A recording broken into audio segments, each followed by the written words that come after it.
దొంగతనాలు కాకుండా మీ ఏరియాలో అటు మీది కానీ మీ పక్క కానీ సూసైడ్ చేసుకుంటారు రైల్వే ట్రాక్. అవును సార్. 174లో అన్ని 174 ఉంటాయా, లేదు మర్డర్ కేసులుగా మారే అవకాశం ఉంటాయా? సార్ చాలా మర్డర్ కేసెస్ కూడా జరిగాయి కదా. రీసెంట్గా నేను పామిడి దగ్గర ఒక తల హెడ్ లేని కేసును డిటెక్ట్ చేశాను. ఇది క్లియర్ కట్ మర్డర్ అది. సో మేము రైల్వే వాళ్ళు డీల్ చేసేది రెండే సబ్జెక్ట్స్ ఎక్కువగా. ఒకటి unnatural death cases and one is theft cases. ఈ రెండే హెడ్సే ఎక్కువ మేజర్ రోల్ మాది. థెఫ్ట్ కేసెస్ గురించి మీకు ఇప్పుడు వివరణ ఇచ్చేసాను ఏంది ఎలా ఉంటాయని. 174 కేసెస్లో మీ ద్వారా మేము చెప్పదలుచుకుంది ఏమంటే, మాకి రైల్వే వాళ్ళకి యాక్సెస్ ఇవ్వండి. దేనికి? ఆధార్ కార్డు ఏదో యాక్సెస్ ఉంటుంది కదండి, ఫింగర్ ప్రింట్ పెట్టి మాకు ఏదైనా మెషినరీ ఎలా ఉండాలంటే అది ఆయన ఫింగర్ ప్రింట్ పెడితేనే అతని డీటెయిల్స్ వచ్చేటట్టుగా ఆ మెకానిజం ఇస్తే ఎన్నో శవాలు పాపం ఏమంటారు అన్ఐడెంటిఫైడ్గా గుర్తు తెలియని శవాలుగా ఉండవు సార్. ఖచ్చితంగా ట్రేస్ అవుతాయి. ఆ సిస్టమ్ కనుక వస్తే ఎంతోమందికి పుణ్యం చేసిన వాళ్ళ అవుతాం. ఆ బాడీని వాళ్ళ ఇంటికి చేర్చడము, లేకపోతే పాపం వాళ్ళు వస్తారనో లేకపోతే ఎక్కడో ఉన్నారులే అని చెప్పి అనుకుంటా ఇలా ల్యాబ్స్ ఉంది ఒకటి. అండ్ 174లో మర్డర్గా జరుగుతాయి. ఎస్ జరుగుతాయి. ఎలా జరుగుతాయి అంటే సార్, ఎక్కడో చంపుతారు, తీసుకొచ్చి ట్రైన్ కింద పడేస్తే ముక్కలు అయిపోతుంది కాబట్టి దాన్ని ఎవరు కనిపెట్టలేరు అని చెప్పి. కానీ దానికి ఒక సిస్టమ్ ఉంది. దాన్ని ఎలా ట్రేస్ చేయాలో కూడా మాకు తెలుసు. ఆ విధంగా చేశారు. చేసాం కదా సార్. ఇప్పుడు ఒక బాడీ ఉంది, ఆ బాడీకి తల లేదు. తల ఏం లేదు అంటే అందరూ ఏమన్నారు, కుక్కలు ఎత్తుకోపోయింటాయి అన్నారు. సరే కుక్కలు ఎత్తుకోపోయింటాయి, సరే బాడీని పైకెత్తు, రాళ్ళన్నీ పక్కకి జరుపు, బ్లడ్ ఎక్కడ ఉందాడా? బ్లడ్ కారాలి కదా. ఇప్పుడు తల నరికింటే తల అక్కడే కట్ అయింటే ట్రైన్ ద్వారా కట్ అయిన వెంటనే బ్లడ్ అంతా ఎక్కడైతే బొక్క పడిందో ఆడ నుంచి ఫ్లో అవుతుంది బయటికి. ఒకవేళ ట్రాక్ మీద వెళ్ళి ట్రైన్ బట్టి బట్టలన్నీ చింకిపోయి పోతాయి కదా. పోతాయి. అలా కాకుండా నీట్గా ఉంది బాడీ ప్లస్ బ్లడ్ లేదు కింద అంటే ఇది ఎక్కడో చంపి ఇక్కడ తీసుకొచ్చారు. ఇలాంటి కొన్ని రీజన్స్ ఉన్నాయి సార్ దాని ద్వారా. సార్ ఇది కాకుండా కొంతమంది నైట్ టైము మీరు చెప్తున్న డోర్ దగ్గర కూర్చుంటారు చల్ల గాలి కోసం. అవును సార్. అవును సార్. వెనక నుంచి అవడం డోర్ వేయచ్చు, లేదా గాలికి పడిపోవచ్చు. అవును. అటువంటి బాడీని మీరు ఎలాగ ఐడెంటిఫై చేస్తారు? మోస్ట్లీ వాళ్ళ దగ్గర ఏదైనా సెల్ ఫోన్ ఉన్నా, లేకపోతే ఆధార్ కార్డ్స్, లేకపోతే ఏదైనా పర్సులు ఉంటాయి సార్ వాళ్ళకి. ఆ పేపర్ మీద ఫోన్ నెంబర్లు రాసుకుంటారు చాలామంది. నాకు తెలిసి చాలామంది వలసలు వచ్చేవాళ్ళు పాపం చాలామంది అలా చనిపోతుంటారు. పడుకుంటారు గాలి కోసం. ఆ తూరికలో అట్లే మరో ట్రైన్ కూడా బాపు కదులుతూ ఉంటుంది. అవును. ఆ కదలికలో మనిషి నిద్రలో ఉన్నప్పుడు ముందు పడిపోతుంది. అలాంటి బాడీలు చాలా పడిపోయాయి సార్. అలా ఎలా ఐడెంటిఫై చేస్తామంటే డిపెండ్స్ ఆన్ ఆధార్ కార్డు, లేదా వాళ్ళ దగ్గర సెల్ ఫోన్ ఇక్కడ చిల్లర వరకు పడిపోయింటాయి. ఆ సిమ్ ఉంటుంది, ఆ సిమ్ తీసుకొని వాళ్ళు కాంటాక్ట్ చేయడం ఇవన్నీ చేస్తూ ఉంటాం. సార్ కొన్ని ప్రాంతాల్లో గేట్ దగ్గర కూర్చొని ఫోన్ మాట్లాడుతుంటారు, ఫోన్ చాటింగ్ చేస్తుంటారు. కింద ఉన్న స్టేషన్కి దగ్గరలో రాగానే ఒక గ్యాంగ్ కర్రతో కొట్టి ఫోన్ కింద పడిపోతుంది. ఆ ఫోన్లు తీసుకుని పారిపోతుంటారు. ఆ తరహా నేరాలు ఇక్కడ జరుగుతుంటాయి. ఇక్కడ తక్కువ సార్. అవి ఇక్కడ బ్రిడ్జెస్ కనెక్టివిటీస్ ఏం లేవు. ఖచ్చితంగా అట్లాంటివి ఏం జరగవు సార్. ఫోన్లు పట్టుకుంటే లాక్కొని పోవడం అంత ఇన్సిడెంట్స్ ఏం జరగాల. వాళ్ళు పడుకున్నాక ఫోన్లు తీసుకుపోవడం, వాళ్ళకి తెలియకుండా తీసుకుపోవడం. మీరు కొన్ని విషయాలు మేము ఫోటోలు తీసుకుంటాం అన్నాడు. ప్యాసింజర్లు పొట్ట మీద పెట్టుకుంటాడు ఫోన్. అంటే వాళ్ళకి తెలియదు సార్, నిద్రపోతున్నట్టు కూడా తెలియదు పాపం. వీడియో చూసుకుంటూ అలాగే ఛాతీ మీద పెట్టుకుంటారు. ఆ కదలికలో ఆ ఫోన్ కింద పడిపోతుంది. కింద పడిపోయినప్పుడు ఆ వ్యక్తి, ఇప్పుడు నేనే పోతున్నాను సార్, పోతా ఉన్నాను, ఫోన్ కింద పడింది, నా దగ్గర ఫోన్ లేదు, నా దగ్గర కీప్యాడ్ ఫోన్ ఉంది, ఒక ఐఫోన్ పడింది, ఆ ఫోన్ తీసుకొని వెళ్ళిపోతాడు. అవును. ఇక్కడ వాడు దొంగతనం చేసినట్ట దొరికినట్లే కదా. మరి ఇప్పుడు అక్కడ అతనేం కంప్లైంట్ ఇస్తాడు? ఎవరో కొట్టారని, నా ఫోన్ ఎవరో దొంగతనం చేశారు సార్ అంటారు. నిర్లక్ష్యం ఎవరిది? అయింది, పాసెంజర్ది. నిద్ర వస్తుందంటే ఫోన్ జోబులో పెట్టుకోవాలి, కానీ పొట్ట మీద పెట్టుకుంటాము, ఛాతీ మీద పెట్టుకొని నిద్రపోతాం ట్రైన్ మీద అంటే ట్రైన్లో how can it possible sir? ఎలా చేస్తారు చెప్పండి? చాలా ప్రాక్టికల్ ప్రాబ్లమ్స్ ఉన్నాయి. వాస్తవం చెప్పాలంటే చాలా ప్రాక్టికల్ ప్రాబ్లమ్స్. మేము ఎన్నోసార్లు ఆ సెల్ ఫోన్లో పక్కన పెట్టి నిద్రపోతుంటే లేపి తీసుకోమ్మా దొంగతనాలు అయితే అంటే మీరెందుకున్నారు అని అంటే ఏం చెప్పలేను సార్ సమాధానం దానికి. ఇంకో ప్రాబ్లం ఉంది సార్ ఇక్కడ మాకు. ఆఫ్టర్ 10 తర్వాత ఏ ప్యాసింజర్ని డిస్టర్బ్ చేయొద్దు అంటారు. ఓకే. దొంగలు తిరిగేదేమో 10 తర్వాతే. ఎవరిని డిస్టర్బ్ చేయాలి మేము మరి? చూడండి ప్రాక్టికల్ ప్రాబ్లమ్స్. ఆఫ్టర్ 10 నుంచి 5 మధ్యలో ఏ ప్యాసింజర్స్ని పోలీసు డిస్టర్బ్ చేయకూడదు. బాగానే ఉంది. మరి మేము దొంగని పట్టుకోవాలంటే ఎవరినో డిస్టర్బ్ చేయాల్సిందే కదా. ఒకనొక సందర్భంలో దొంగలు కూడా అడుగుతారేమో మమ్మల్ని, ఎందుకు డిస్టర్బ్ చేస్తున్నారు మీరు మమ్మల్ని అని. అలాంటి పరిస్థితి వస్తే ఏం చేయాలి? So these are all some questions sir. ప్రాక్టికల్గా కొన్ని ప్రాబ్లమ్స్ క్వశ్చన్స్ ఉన్నాయి. ఏం చేయలేము, అంతే నడిపిస్తూ ఉండాలి సార్. సార్ మరొకసారి ఫైనల్గా చెప్పండి. ప్రయాణికులకి సేఫ్గా వెళ్ళాలంటే ఎస్ అంటే ప్రాణాలు కానీ ప్రాపర్టీ కానీ పోకుండా ఉన్నట్టు మీరేం చెప్తారు? సార్ నేను చెప్పే సలహా ఏమంటే దయచేసి ట్రైన్లో ప్రయాణం చేసేటప్పుడు సింగిల్గా ప్రయాణం చేసేటప్పుడు ఉంది, గ్రూప్గా ప్రయాణం చేసేటప్పుడు చెప్పాను.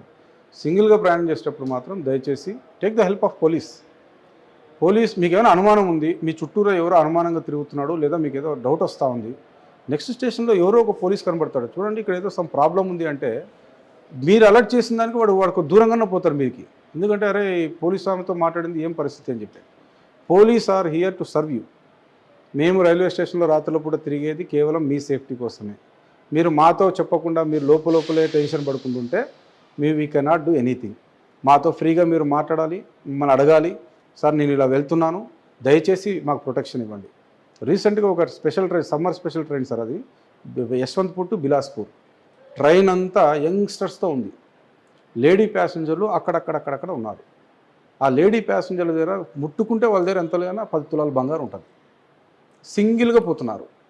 ఒక యంగ్ ఒక అమ్మాయి 25 years అమ్మాయి సింగిల్గా పంపిస్తున్నాడు వాళ్ళ పేరెంట్స్. ఆ స్పెషల్ ట్రైన్లో అంతమంది యంగ్స్టర్స్ ఉన్నారు, వయసు పిల్లలు. వీళ్ళు చూస్తే లేడీస్ పట్టుబడి 10 మంది లేరు. వీళ్ళకేమన్నా అయితే సో ఏం చేయాలో అర్థం కాక ఆ టైంలో ఒక ఎఫ్ఐని ఇమ్మీడియట్గా రమ్మని చెప్పేసి ఆ ట్రైన్లో ఎక్కించి వాళ్ళందరినీ ఒక చోటే, లేడీస్ అందరికీ ఖాళీ ఉంది ట్రైన్, ఆ లేడీస్ అందరినీ ఒక చోట కూర్చోబెట్టి ఆ డోర్స్ అన్నీ క్లోజ్ చేసి ఒక ఎస్ఐ ఒక కానిస్టేబుల్ని నా లిమిట్స్ దాటేంత వరకు పంపించాను. ఇప్పుడు నా లిమిట్స్ వరకు పంపిస్తాను సేఫ్టీ, తర్వాత ఏంటి?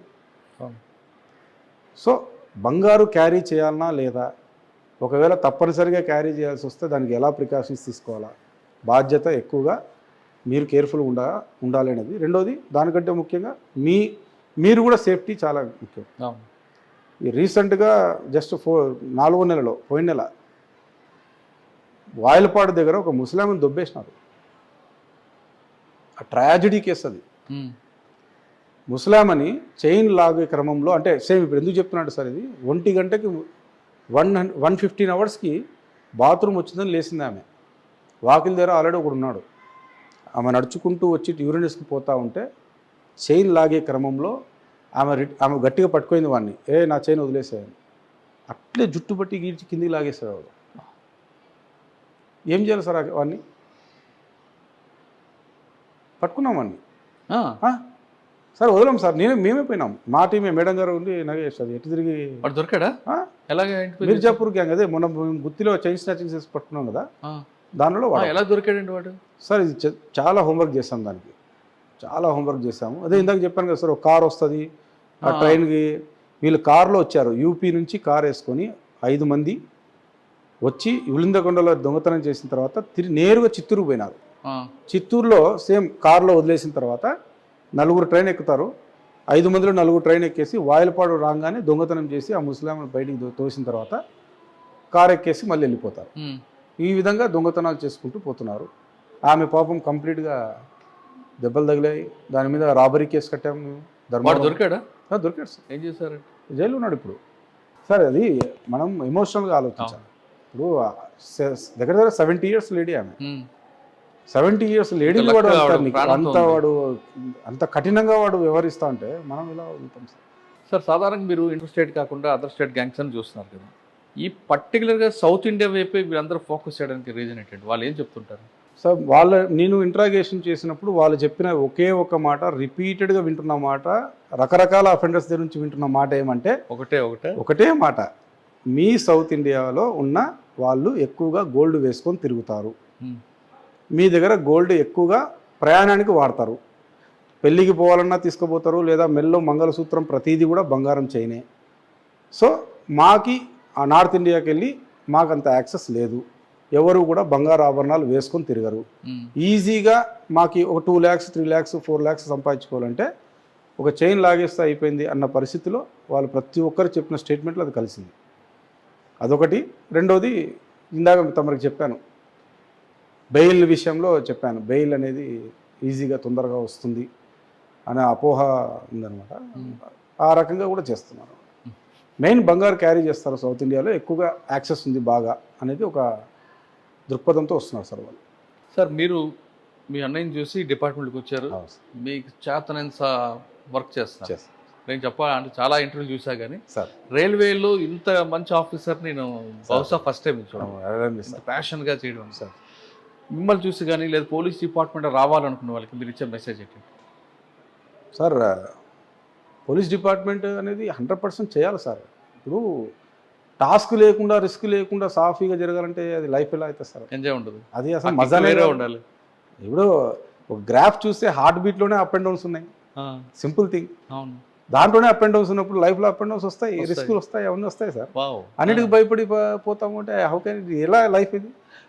సింపుల్గా లైఫ్ సాగాలంటే ఎలా సార్? ఇప్పుడు ఈవెన్ డ్రైవింగ్ చేసేటప్పుడు హైవేలో ఒకటే డ్రైవింగ్ చేస్తే మజా ఉండదు కదా సార్. అవును, కొండలో డ్రైవింగ్ చేస్తేనే కర్వ్స్ వస్తాయి, అవి ఎక్కడ స్లో చేసుకోవాలా, ఎక్కడ అప్పు చేసుకోవాలా, దిస్ ఆర్ ఆల్ ప్రాక్టికల్ ఇది. సో ఎవరైతే వస్తున్నారో డిపార్ట్మెంట్లోకి ఇప్పుడున్న పరిస్థితుల్లో they are waiting for the opportunity, they are waiting for the notifications.